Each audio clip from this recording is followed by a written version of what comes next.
అహంకారంతో అధికార మదంతో విర్రవీగి మేము నియంతలం, మేము చక్రవర్తులం, మేము రారాజులం అని ఎవరైనా భావిస్తే ప్రజాస్వామ్యంలో దానికి తావు లేదు. ఈ దేశంలో ఉండే 4 స్తంభాల్లో, ప్రజాస్వామ్యానికి మూల స్తంభాలైన 4 స్తంభాల్లో ఒకటైన న్యాయ వ్యవస్థ ఇంకా అన్నీ గమనిస్తూనే ఉన్నది, అన్నీ అవగాహన చేసుకుంటూనే ఉన్నది. తప్పకుండా సరైన సమయంలో సరైన పద్ధతుల్లో స్పందిస్తుంది అని చెప్పి నిన్న సుప్రీంకోర్టులో జస్టిస్ గవాయి గారి నేతృత్వంలో జరిగిన ఆ వాదోపవాదాలు విన్న తర్వాత ఈ దేశంలో సగటు పౌరుడికి న్యాయ వ్యవస్థ మీద గౌరవం పెరిగే విధంగా, ముఖ్యంగా అధికారంలో ఉన్న వాళ్ళ అధికార అహంకారం తగ్గే విధంగా ఉన్నదని చెప్పక తప్పదు. నిన్నటి సుప్రీంకోర్టు యొక్క డైరెక్షన్, ఆ 100 ఎకరాలు ఎప్పుడు రిస్టోర్ చేస్తారు, ఎక్కడైతే మీరు చెట్లు కొట్టేసి ఆ పర్యావరణాన్ని అతలాకుతలం చేసినారో ఎప్పుడు మళ్ళీ తిరిగి పునరుద్ధరిస్తారు, ఎట్లా పునరుద్ధరిస్తారు అనే స్పష్టమైన ఒక రోడ్ మ్యాప్తో రండి.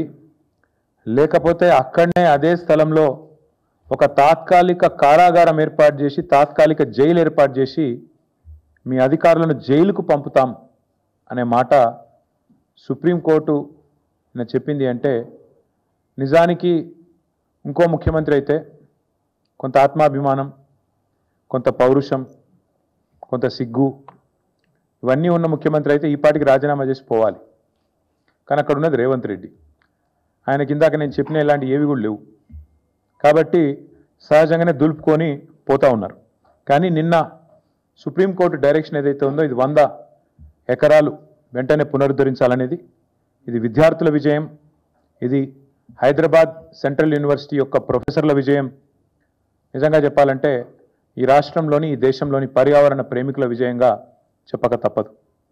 ఇవాళ ప్రపంచవ్యాప్తంగా, దేశంలోనే కాకుండా వివిధ దేశాల్లో ఉండి ఈ అంశం పట్ల స్పందించిన ప్రతి ఒక్కరికి, రేవంత్ రెడ్డి సర్కార్ చేసిన పర్యావరణ విధ్వంసం మీద గలమెత్తిన ప్రతి ఒక్కరికి, వారికి మద్దతుగా నిలబడ్డ ప్రతి ఒక్కరికి కూడా హృదయపూర్వకంగా నా ధన్యవాదాలు, మా పార్టీ తరఫున వారికి అభినందనలు.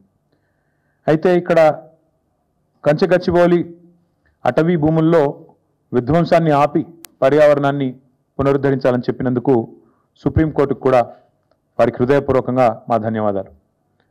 సిఎస్ గారితో పాటు రాష్ట్ర చీఫ్ వైల్డ్ లైఫ్ వార్డెన్కి ఆదేశాలు ఇవ్వడం, అది కూడా నేరుగా సుప్రీంకోర్టు ఇవ్వడం అంటే మరి దానికి మించిన ఇంకో వేదిక లేదు. కాబట్టి తప్పకుండా రాష్ట్ర ప్రభుత్వానికి కూడా ఇది అమలు చేయక తప్పదు.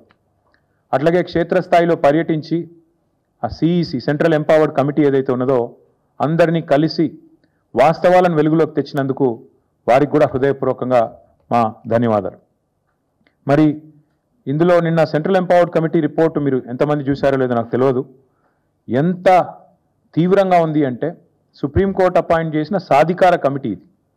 ఆ కమిటీ యొక్క రిపోర్ట్లో, కమిటీ వారు అపాయింట్ చేసిన రిపోర్ట్ నా దగ్గర ఇక్కడ ఉంది, వాళ్ళు ఇచ్చిన రిపోర్ట్ ఉంది. ఎంత స్పష్టంగా చెప్పారంటే, ఎన్ని విషయాలు చెప్పారంటే, మేమేదైతే వాదన వినిపించామో ఇక్కడ మొన్న, వారు దాన్ని పూర్తి స్థాయిలో సమర్థిస్తూ పూర్తి స్థాయిలో మేము చేసిన వాదన కరెక్ట్ అంటూ సెంట్రల్ ఎంపవర్డ్ కమిటీ స్పష్టం చేసింది. మీరు చూసినట్టయితే వారు చెప్పిన కొన్ని మాటలు నేను యథాతథంగా కోట్ చేస్తున్నాను. I'm just merely coating the committees report. ఇది నా కవిత్వం కాదు. Prima facie the subject land seems to be under the ownership of university of Hyderabad అని చెప్పి ఓనర్షిప్ విషయంలో సూత్రప్రాయంగా, మౌలికంగా ఈరోజు హైదరాబాద్ సెంట్రల్ యూనివర్సిటీ పొజిషన్లో ల్యాండ్ ఉంది కాబట్టి ఇది పరిగణలోకి తీసుకోవాలని ఒకటి చెప్పారు. రెండవది వారు చెప్పిన మాట, until the ownership and legality of the land use are settled by this honorable court, all ongoing or proposed actions to mortgage, lease or commercially exploit the land by TGIAC may be stayed by this honorable court to prevent further financial and legal complications. ఈ విషయం తేలేదాకా, ఈ విషయం ownership విషయం కానీ, legality of the land use అంటే అక్కడ అడవి ఉండగా కూడా అడవిని ధ్వంసం చేసి కట్టొచ్చా లేదా అనేది కానీ తేలేదాకా, సుప్రీంకోర్టు తేల్చేదాకా all ongoing or proposed actions to mortgage, to lease or to commercially exploit అంటే అక్కడ కట్టడాలు కానీ తాకట్టు పెట్టడాలు కానీ అట్లాగే లీజ్కి ఇవ్వడాలు కానీ ఇవన్నిటిని కూడా తక్షణమే ఆపే విధంగా స్టే చేసే విధంగా సుప్రీంకోర్టు చొరవ తీసుకోవాలని చెప్పి కూడా సెంట్రల్ ఎంపవర్డ్ కమిటీ నిన్న రిపోర్ట్లో చెప్పింది. అట్లాగే వారు చెప్పిన ఇంకొక మాట, in view of the seriousness of violations and potential financial impropriety an independent investigation by any specialized agency may be ordered. చెప్పిన మాట మళ్ళీ ఒకసారి రిపీట్ చేస్తాను, ఇది ఇంపార్టెంట్ మాట. వారు సెంట్రల్ ఎంపవర్డ్ కమిటీ ఇచ్చిన మాట ఏంటంటే, చెప్పిన రిపోర్ట్ ఏంటంటే, in view of the seriousness of the violations and potential financial impropriety, ఇక్కడ జరిగిన ఆర్థిక పరమైన అవకతవకలు, ఇక్కడ జరిగిన ఉద్దేశపూర్వకమైన ఒక అరాచకత్వం ఏదైతే ఉందో దాన్ని దృష్టిలో పెట్టుకొని ఖచ్చితంగా మరి ఒక ఇండిపెండెంట్ ఇన్వెస్టిగేషన్ ఒక స్పెషలైజ్డ్ ఏజెన్సీ ద్వారా ఆర్డర్ చేయండి. ఇది నా మాట కాదు, సెంట్రల్ ఎంపవర్డ్ కమిటీ వారు ఇచ్చిన రిపోర్ట్. అంటే ఎగ్జాక్ట్గా ఇదే మాట నేను ఇక్కడ కూర్చొని వారం రోజుల కింద చెప్పాను. ఈ 10,000 కోట్ల కుంభకోణాన్ని బయటికి రావాలి అంటే, ఈ రాష్ట్ర ప్రభుత్వం చేసిన తప్పు బయటికి రావాలి అంటే RBI, serious fraud investigation office SFIO, CVC, CBI జోక్యం చేసుకోవాలి అని చెప్పి నేను ఇప్పటికే కోరినాను. వాళ్ళ మా వాదనను సమర్థిస్తూ, మా వాదన కరెక్టే అని చెప్తూ ధృవీకరిస్తూ మరి ఇవాళ సెంట్రల్ ఎంపవర్డ్ కమిటీ ఇచ్చిన రిపోర్ట్ కూడా సుప్రీంకోర్టు చేతిలో ఉంది. కేంద్ర ప్రభుత్వం కూడా ఇప్పటికే పరిగణలోకి తీసుకుంటుందని మేము అనుకుంటా ఉన్నాం. అయితే ఇక్కడ ఆశ్చర్యం ఏమంటే, ఇవంతా మీకు తెలిసిందే. మోడీ గారు నిన్ననో మొన్ననో ఎక్కడనో ఒక దగ్గర హర్యానాలో మాట్లాడినారు. మోడీ గారిది ఎట్లుందంటే ఒక యాన్యువల్ సైకిల్ లెక్కున్నట్టుంది. సంవత్సరానికి ఒకసారి మాట్లాడతాడు. పోయిన ఏప్రిల్లో మాట్లాడింది. పోయిన ఏప్రిల్ 2024లో ఏమన్నాడు, తెలంగాణలో RR ట్యాక్స్ వసూలు అవుతుంది. కరెక్ట్గా 1 year కిందట, దానికి వార్షికోత్సవం కూడా అయిపోయింది. RR ట్యాక్స్ వసూలు అవుతుంది, విచ్చలవిడి దోపిడీ జరుగుతుంది తెలంగాణలో. RR tax, Rahul Revanth tax పేరిట వసూలకు పాల్పడుతున్నారు అని ఆయన ఆరోపిస్తే కింద ఇక లోకమైతే కోడై కూస్తున్నది. స్క్వేర్ ఫీట్కి 150 రూపాయలని, 100 రూపాయలని, హైదరాబాద్లో బిల్డింగ్ కట్టాలంటేనే హఫ్తా వసూలు టైప్లో అరాచకత్వం చెలరేగుతున్నదని లోకం కోడై కూస్తున్నది. బిల్డర్ని ఎవరన్నా మీరు పక్క తీసుకుపోయి మాట్లాడితే కష్టాలు కన్నీళ్లు తప్ప ఇంకోటి లేదు. మోడీ గారు మాట్లాడి RR ట్యాక్స్ అన్నదానికి వార్షికోత్సవం అయిపోయింది. ఏప్రిల్ 24లో మాట్లాడిండు. 25 దాకా ఏం కార్వాయి లేదు, ఏం విచారణ లేదు, దానికి తదుపరి కార్యాచరణ ఏమీ లేదు. మళ్ళీ నిన్న మాట్లాడిండు ఏప్రిల్ 25. మళ్ళీ సంవత్సరానికి మెలకు వచ్చింది మోడీ గారికి.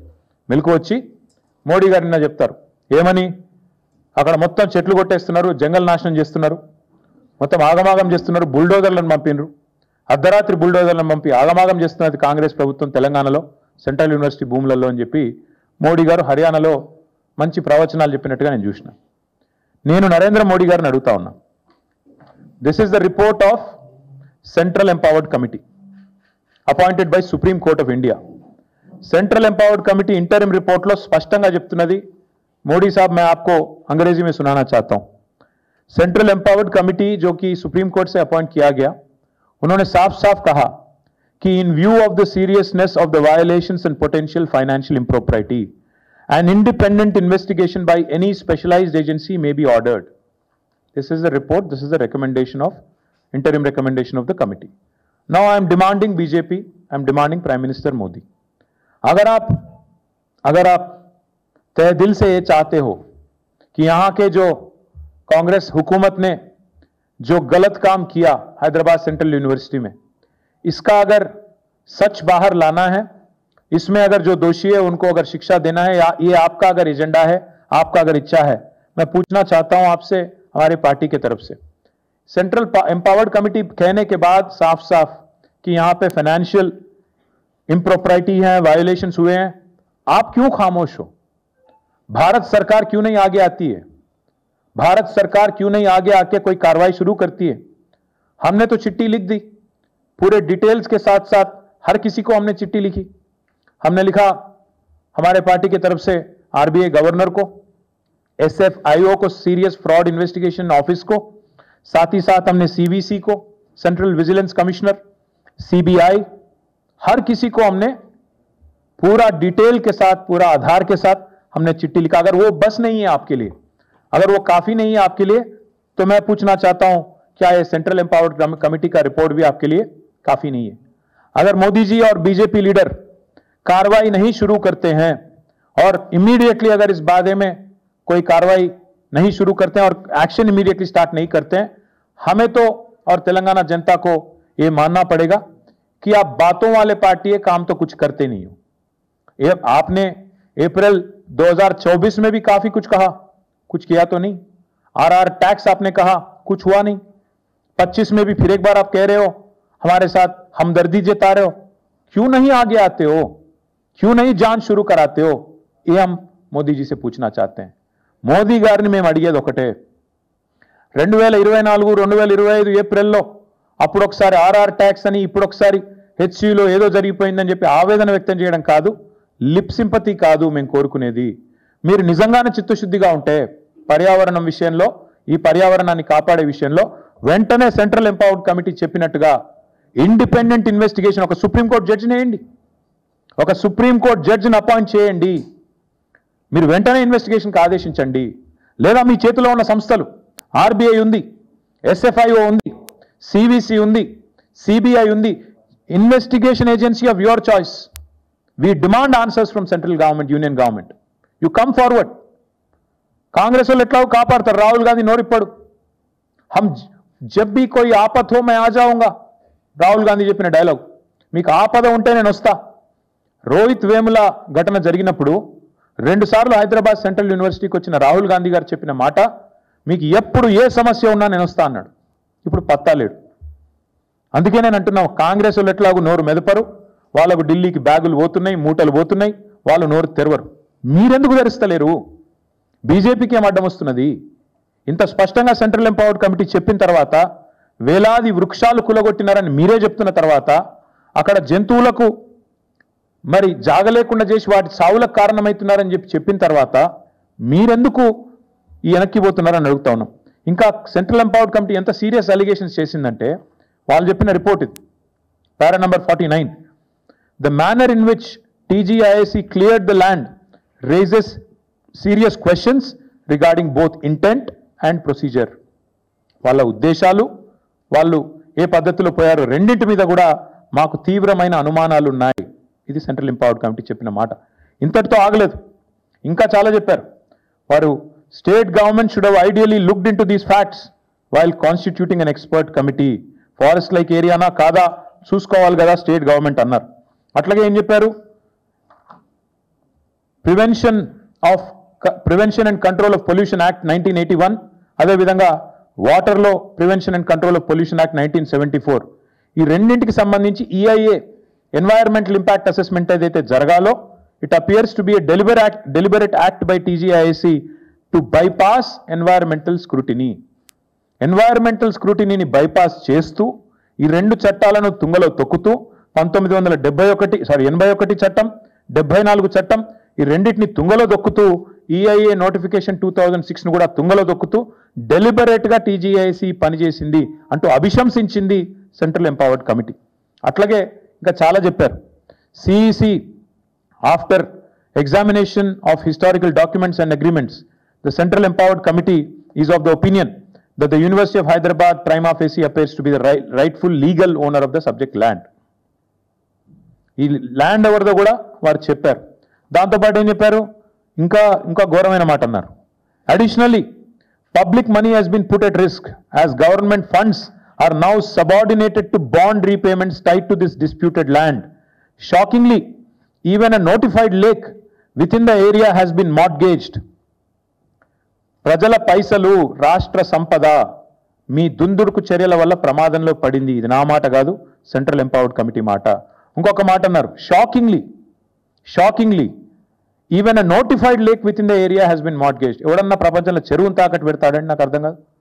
రేవంత్ రెడ్డి లాంటి పిచ్చి సన్నాసి తప్ప ఒక చెరువును తాకట్టు పెట్టే విధవ ప్రభుత్వం అయితే ప్రపంచంలో ఏది ఉండదు, ఒక రేవంత్ రెడ్డి ప్రభుత్వం తప్ప. అది కూడా చెప్పింది సెంట్రల్ ఎంపవర్డ్ కమిటీ.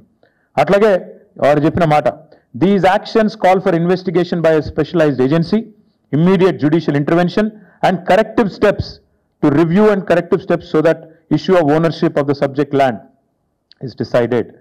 అట్లాగే ఇంకా చాలా చెప్పారు. ఇంకా ఎకలాజికల్ రిచ్నెస్ గురించి, ఎట్లా వీళ్ళు తుంగలో దొక్కారు ఎన్ని చెట్లను. అట్లాగే మరి సిఈసి ఎక్స్పర్ట్ కమిటీ మరి ఆఫీసర్లను కూడా ఎట్లా అభిశంసించింది, ఇవన్నీ కూడా ఇంత వివరంగా ఈ రిపోర్ట్లో ఉన్నాయి. నేను మిమ్మల్ని కోరేదేమంటే, మీ ద్వారా భారత ప్రభుత్వాన్ని కూడా కోరేదేమంటే, మీరు డైలాగులు కొడితే సరిపోదు. మీ పార్టీ యొక్క స్టూడెంట్ యూనియన్ ఏబీవీపీ కూడా ఆందోళన చేసింది, మీ పార్టీ ఎమ్మెల్యేలు ఆందోళన చేశారు. మరి మీరెందుకు స్పందించట్లేదు కేంద్ర ప్రభుత్వాన్ని నేను అడుగుతున్నా. ఎందుకు రేవంత్ రెడ్డి గారి ప్రభుత్వాన్ని కాపాడే విషయంలో ఇంత ఆరాటపడుతున్నారని నేను అడుగుతా ఉన్నా. ఇక ముఖ్యమంత్రి గారి గురించి అయితే చెప్పాల్సిన అవసరం లేదు. ఆడ జింకలే లేవు, గుంటనక్కలు ఉన్నాయన్నారు. ఇవాళ గుంటనక్క ఎవరో సుప్రీంకోర్టు చెప్పింది. నిన్నటిదాకా ప్రచారం చేశారు, ఏఐ జనరేటెడ్ వీడియోలు అని చెప్పి కేసులు కూడా పెట్టారు. ఆఖరికి ఇంత మూర్ఖపు ప్రభుత్వం అంటే రీట్వీట్ చేస్తే కూడా కేసు పెట్టారు, ఏఐ జనరేటెడ్ వీడియోలని.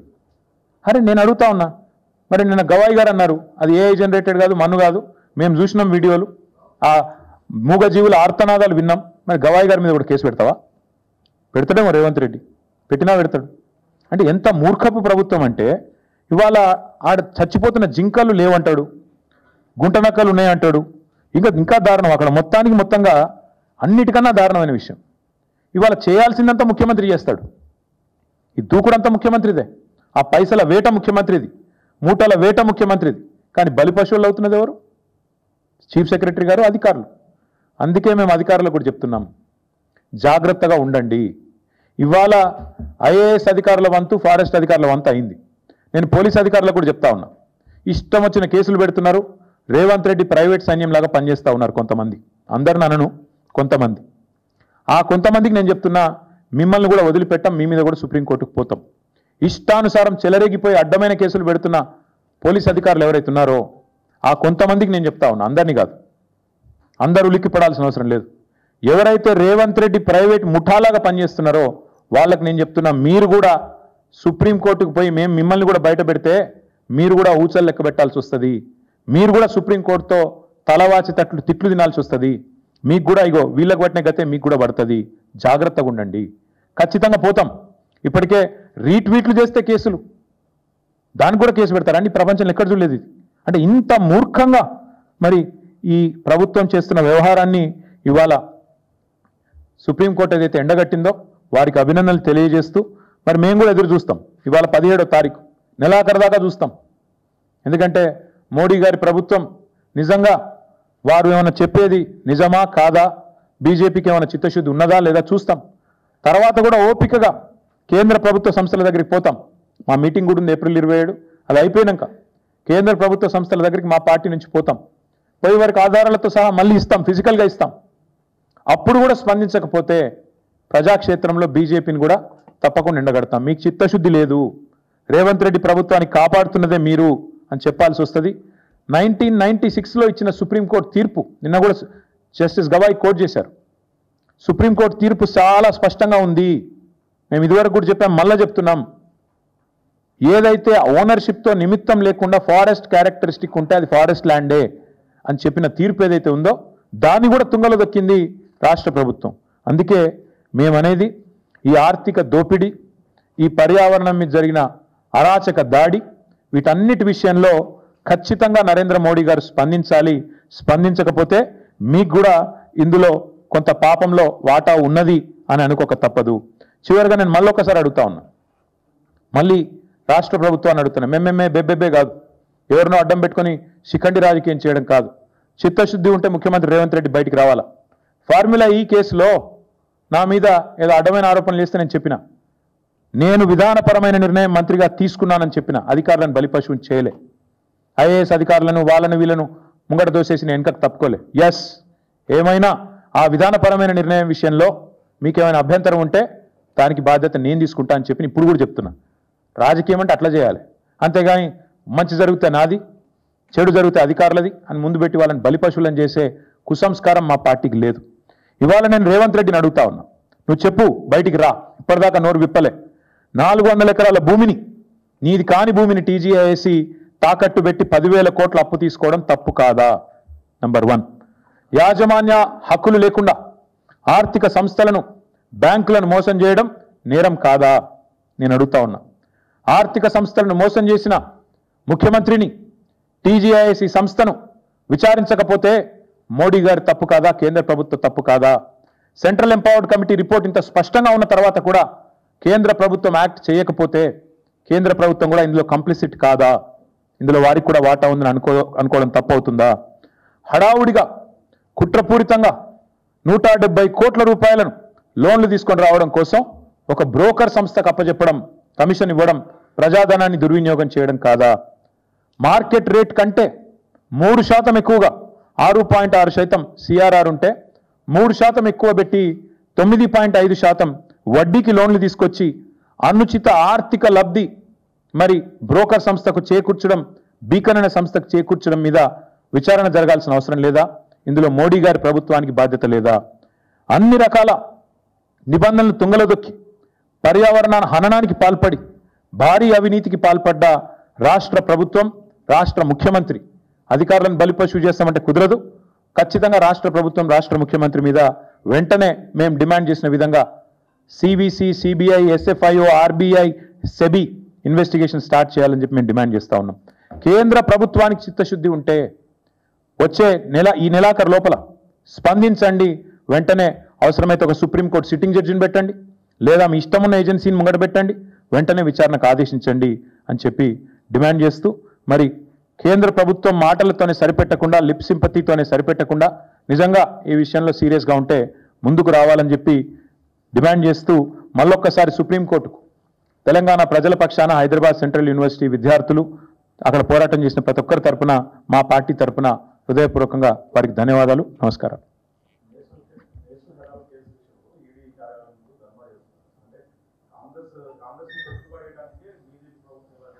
బ్రదర్, కాంగ్రెస్ అధికారంలో ఉన్నప్పుడు ఆ రోజు సిబిఐని కాంగ్రెస్ బ్యూరో ఆఫ్ ఇన్వెస్టిగేషన్ అనేవాళ్ళు, నెంబర్ 1.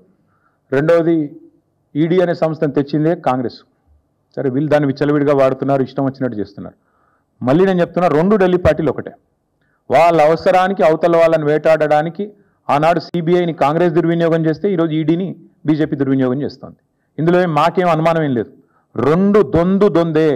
2 ఢిల్లీ పార్టీలు వాళ్ళ అవసరం కోసం, వాళ్ళ రాజకీయం కోసం ఎలాంటి అరాచకత్వానికైనా పాల్పడతారు. ఇందులో 2 కూడా ఎక్సెప్షన్ కాదు. ఇవాళ కాంగ్రెస్ ఏడవచ్చు, రేపు బీజేపీ ఏడవచ్చు. ఇంకొక మాట అడుగుతాను బ్రదర్, మీరు అన్నారు కాబట్టి, అదే ఈడీ కేజ్రీవాల్ గారి మీద కేసు పెడితే, ఇంకొకరి మీద కేసు పెడితేనో కాంగ్రెస్కి చాలా సంబరంగా ఉంటుంది. కానీ ఈడీ తమ దాకా వస్తే మాత్రం ఇబ్బంది అవుతుంది. కాబట్టి కాంగ్రెస్ కూడా ఒక క్లారిటీతో ఉండాలి. ఈడీ మంచిదా చెడ్డదా? మంచిదైతే నీకు కూడా మంచిదే కావాలా, లేదా చెడ్డదైతే అందరికీ చెడ్డది కావాలి. అంతేగాని వేరే వాళ్ళు నీకు రాజకీయంగా పడని వాళ్ళ విషయంలో అయితే నీకు బాగున్నప్పుడు, అనుకూలంగా ఉన్నప్పుడేమో ఈడీ మంచిది, లేకపోతే చెడ్డది అంటే ప్రజలు కూడా నవ్వుకుంటారు, గుర్తుపెట్టుకోవాలి. అధికారులు అనుకూలంగా వ్యవహరించవద్దని నేను అనడం లేదు. నేను చెప్పేది ఏమంటే చట్టబద్ధంగా వ్యవహరించండి అని చెప్తున్నాను. రేవంత్ రెడ్డి అనే మూర్ఖుడు ఒకవేళ తప్పుడు పనులు చేస్తే, ఆ తప్పుడు పనులకు ఎవరైనా వంత పాడితే వాళ్ళు కూడా చట్టపరంగా ఇబ్బందులు పడతారు. ముఖ్యంగా పోలీసులు ఎవరైతే ఇవాళ రెచ్చిపోయి రేవంత్ రెడ్డి గారి ప్రైవేట్ సైన్యంలాగా పనిచేస్తున్నారో, మా కార్యకర్తలు, మా సామాన్యమైన మరి క్షేత్రస్థాయిలో పనిచేసే సోదరుల మీద కూడా కేసులు పెడుతున్నారో వాళ్ళకి నేను చెప్తున్నా, వాళ్ళెవరో వాళ్ళకు కూడా తెలుసు. ఎక్స్ట్రాల్ చేస్తే సుప్రీంకోర్టు ఉంది, ఈ దేశంలో న్యాయ వ్యవస్థ బతికే ఉంది. మేము కూడా కోర్టుకు పోతాం, మీరు కూడా ఊచలు లెక్క పెట్టక తప్పదని చెప్తాం.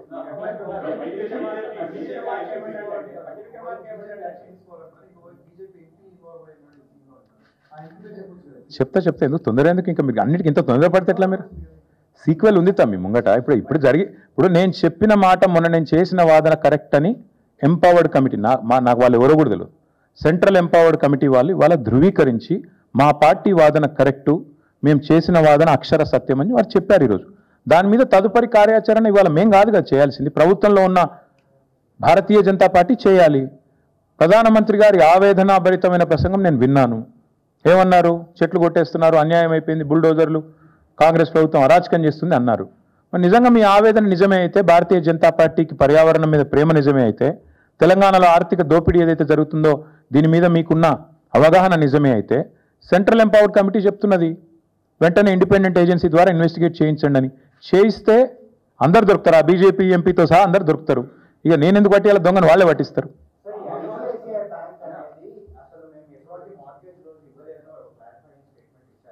వాళ్ళు ఇచ్చారు కానీ ఉజ్వల్ గారు, ఇక్కడ ఐసీఐసీఐ, బీసీఐసీఐ అవన్నీ తర్వాత సంగతి. రేవంత్ రెడ్డి అనేటోడు ఒక ఆర్థిక దోపిడీ చేసిండు. నేను చెప్పుడు కాదు, అలా సిఈసీ చెప్తున్నది. ఇక రామాయణంలో పిడకల వేట లెక్క నేను బ్యాంకుగా పనిచేసిన, మార్టిగేజ్ చేయలే, అవన్నీ నాకెందుకు? బీకన్ ఇచ్చిందో వీడిచ్చిండో వాడిచ్చిండో మొత్తానికి దోపిడీ జరిగిన మాట వాస్తవం, పర్యావరణ హననం జరిగిన మాట వాస్తవం, ఫైనాన్షియల్ ఇంప్రాపరిటీ జరిగిన మాట వాస్తవం, వయలేషన్లు జరిగిన మాట వాస్తవం. ఇది నేను చెప్తున్నది కాదు, సెంట్రల్ ఎంపవర్డ్ కమిటీ చెప్తున్నది. Now if you want to live in denial and say that central empowered committee is also wrong, then I only hope that union government will wake up and let Revanth Reddy smell the coffee. అదే అన్న ఒకరు కాదమ్మా, ఈ రాష్ట్రంలో క్షేత్రస్థాయి నుంచి చిన్న కార్యకర్తల నుంచి మొదలుపెట్టి ఈ ప్రభుత్వం ఎంత పిరికి ప్రభుత్వం అంటే, ఈ ముఖ్యమంత్రి ఎంత పిరికి సన్నాసి అంటే, ఇంకా దర్శనం వెంకటయ్య అనో పెద్ద మనిషి, ఒక దళితుడు, ఆయనను తీసుకుపోయి జైల్లో పెట్టిరు. అది గింత మూర్ఖులా? అంటే నిన్ను ప్రజలు మంచిగా చేస్తే పొగుడుతారు, చెడు చేస్తే తిడతారు. నీకు అదే ప్రజలు కదా అధికారం ఇచ్చింది, వాళ్ళే కదా ఓట్లు వేస్తే నువ్వు అక్కడ కూర్చున్నావు. మరి వాళ్ళని జైల్లో పెట్టడం, వాళ్ళ మీద కేసులు పెట్టడం, భయపెట్టించి బతుకుతా అనుకోవడం, ఎన్ని రోజులు బతుకుతావు? ఎన్ని రోజులు తప్పించుకు తిరుగుతావు? నేను నిజంగా అడుగుతున్నా రేవంత్ రెడ్డిని, ఈ సోషల్ మీడియా ఇడిచిపెట్టు.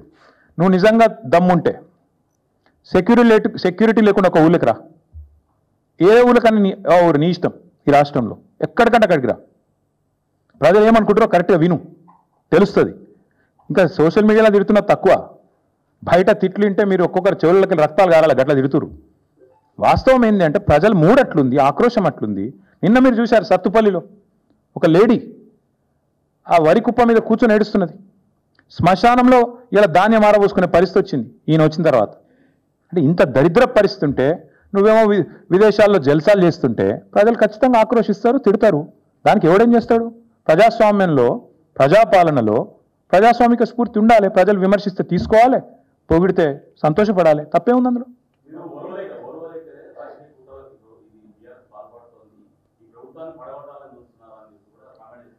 బ్రదర్ ఒక మాట, ఈ దేశంలో ఆయారాం గయారాం అనే సంస్కృతిని రాజకీయాల్లో పార్టీ ఫిరాయింపులను తీసుకొచ్చిందే కాంగ్రెస్ పార్టీ.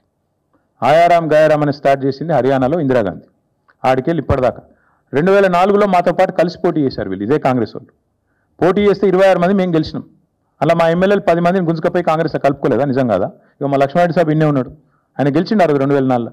మాతో పాటు 26 మంది గెలిస్తే అసలు పార్టీ ఫిరాయింపుల సంస్కృతికి తెలంగాణలో బీజం వేసింది ఎవడండి? కాంగ్రెస్ వాడు కాదా? వాళ్ళు తీసుకున్నదే వాళ్ళు. మరి ఇప్పుడు నీవు నేర్పిన విద్య నీరజాక్ష అన్నట్టు మొన్న కూడా మళ్ళీ 10 మందిని తీసుకున్నారు కదా. ఇప్పుడు పాపం వాళ్ళు ఎక్కడున్నారో వాళ్ళకి ఎదులో త్రిశంకు స్వర్గంలో కడియం శ్రీయర్ నడితే ఏ పార్టీలు ఉన్నాయంటే నాకేం తెలుసు అంటుండు. 10 మంది ఉన్నారు, ఏ పార్టీలు ఉన్నారో ఎవడు చెప్పలేడు. పాపం వాళ్ళ బతుకంత ఘోరంగా అయిపోయింది వాళ్ళ అధ్వానంగా. నేనేమంటున్నా అంటే చేసిన వెధవ పనులన్నీ చేసి మా ప్రభుత్వాన్ని ఎవడ వడగొడతాడు. మేము వడగొట్టుడేంది? ఎప్పుడో బంగ్లాదేశ్ లెక్క తిరుగుబాటు వచ్చి ప్రజలకు తాను నిలగొడతారు మిమ్మల్ని. ఎందుకంటే మీరు చేసే లుచ్చ పనులకు ప్రజలకు కోపం వచ్చిందనుకో, రోడ్డు ఎక్కిండ్రు అనుకో, వాళ్ళ ఆగ్రహం తట్టుకోలేకపోతే ఎవడేం చేస్తాడు దానికి? మీ ప్రభుత్వాన్ని కూలగొట్టాల్సిన ప్రభాకర్ రెడ్డి చెప్పింది అక్షర సత్యం. ప్రభాకర్ రెడ్డి కరెక్ట్గా చెప్పిండు. ఏం చెప్పిండు? ప్రజలు మా దగ్గరకు వచ్చి ఆక్రోషిస్తున్నారని చెప్పిండు. ఏమన్నాడు? అన్న మేము తిరుగుతున్నప్పుడు వచ్చిన వాళ్ళు వచ్చి అంటారు ఎన్ని రోజులు భరించాలి దరిద్రాన్ని, ఎత్తవతల వాడే రాదుండ్రన్నా అంటున్నారు. మేము చేస్తామని చెప్పలేదు కదా, ప్రజలు చెప్తున్నారు, ఇట్లా అంటున్నారు. కొంతమంది అయితే మేము పైసలు కూడా చందాలు వేసుకొని ఇస్తాం రాబోయ్, వీళ్ళు కులగొట్టురు లొల్లిందని అంటున్నారు అని కూడా చెప్పిండు. ఎస్, మాతో కూడా అంటున్నారు, కానీ మేము కులగొడతామని చెప్తలేం. ఎస్, ఈ ప్రభుత్వం దరిద్రం, కాంగ్రెస్ కరోనా కంటే డేంజర్, ఎస్ ఇవన్నీ కరెక్టే. కానీ ప్రజలు నిర్ణయం తీసుకున్నారు. ప్రజాస్వామ్యంలో 5 ఏళ్ళు ఉండాలి. నిర్ణయం తీసుకుంటే ప్రజలకు కూడా తెలియాలి. You can make choices but you are not free from the consequences of your choices. నేను ఎందుకు చెప్తున్నా అంటే ఒక నిర్ణయం ప్రజలు తీసుకున్నారు, తీసుకున్న తర్వాత కాంగ్రెస్ అధికారంలో ఉంది. నేనైతే మనస్ఫూర్తిగా కోరుకుంటున్నా కాంగ్రెస్ 5 ఏళ్ళు ఉండాలి, రేవంత్ రెడ్డే ఉండాలి 5 ఏళ్ళు. ఎందుకంటే మళ్ళీ 20 ఏళ్ళ తర్వాత ఎవరు కాంగ్రెస్ కోటేయడు. ఇది నా వ్యక్తిగత అభిప్రాయం. కాబట్టి మాకు ఈ దిక్కుమాలిన ప్రభుత్వాన్ని కూలగొట్టే ఆలోచన కానీ ఎజెండా కానీ కర్మ కానీ మాకు లేదు. అవసరమైతే సందర్భం వస్తే ప్రజలే రోడెక్కుతారు, తొక్కి అవతల వాడేస్తారు. ఇంతకంటే పెద్ద నియంత్రణలే కొట్టుకపోయినారు. Thank you.